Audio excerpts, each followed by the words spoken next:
Can you tell me something about the general health problems that the troops faced in the trenches? Well, the trenches were very crowded, as you can imagine, and so all the things that happen when you put people in overcrowded conditions were common. Ordinary chest infections were very common, coughs and colds.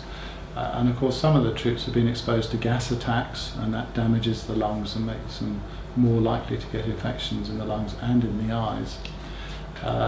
And the other big problem, as in all wars, is diarrhoea. So what were the infections that led to causing diarrhoea? And how was this dealt with? With difficulty. So this has been a problem since the Battle of Hastings, or even before.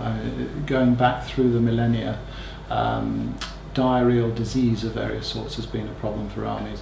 And Sir William Osler, who was one of the most prominent physicians at the time of the First World War, is famously quoted as saying more armies have been decimated by dysentery than by shot. And that pretty well holds true even through to today. So the British Army learnt a long time ago that one of the most important things to protect the troops was to keep latrines separate, and of course they tried their best to do that. But if you're in the setting of the trenches, that wasn't always easy. There was a lot of contamination of the environment for various reasons. And so just ordinary bacterial diarrheas, the sort of things, tummy bugs that might be short-lived or rather longer, they didn't have specific treatments for them, so that was a problem. And for troops serving in more exotic locations like the southern Mediterranean, Gallipoli, or further east into what was then Mesopotamia, Iraq and further, they could also pick up rather specific tropical infections like amoebic dysentery, bacillary dysentery, which were real problems and remained problems through the Second World War and afterwards. What did we learn about managing wounds in the First World War? Well, you have to remember this was the pre-antibiotic era, and it's something that most of us have not had to live through, fortunately.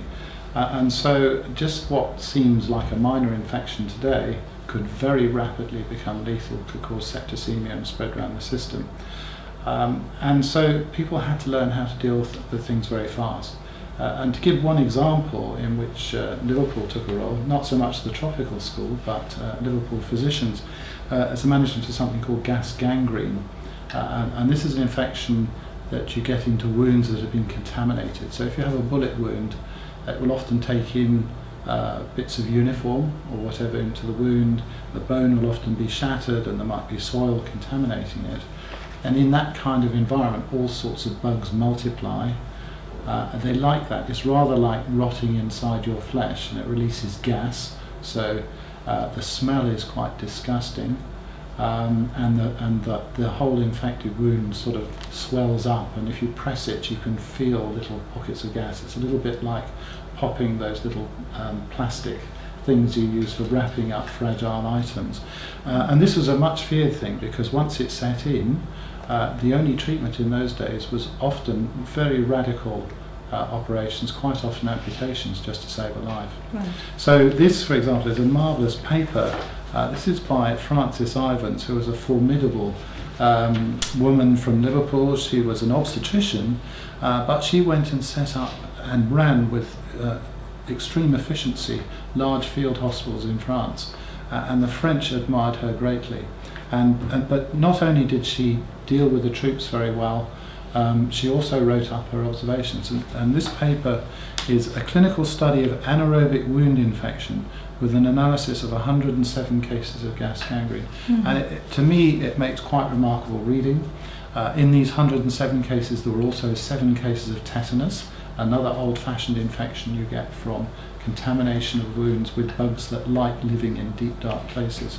And this is liberally illustrated with x-rays showing gas bubbles in the wound and shattered bones with bits of metal.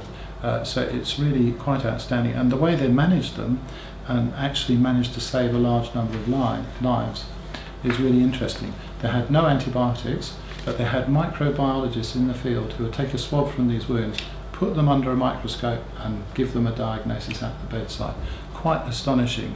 And of course this has been taken forward by the armed forces medical services, and raised it to a higher art these days. But it's quite sanitary to go back and see what things were like at that time.